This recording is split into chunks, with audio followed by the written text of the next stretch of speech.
আমি আমার দুটি আঁখি কি করে ধরে রাখি, অঝরে কান্না বেরিয়ে আসে। আমি আমার দুটি আঁখি কি করে ধরে রাখি, অঝরে কান্না বেরিয়ে আসে। যখন মাসের পরে মাস পেরিয়ে, মাসের পরে মাস পেরিয়ে 15 আগস্ট আসে,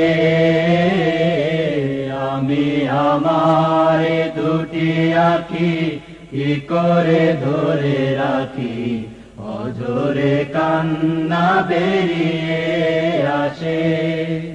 আমি আমার দুটি আঁখি কি করে ধরে রাখি।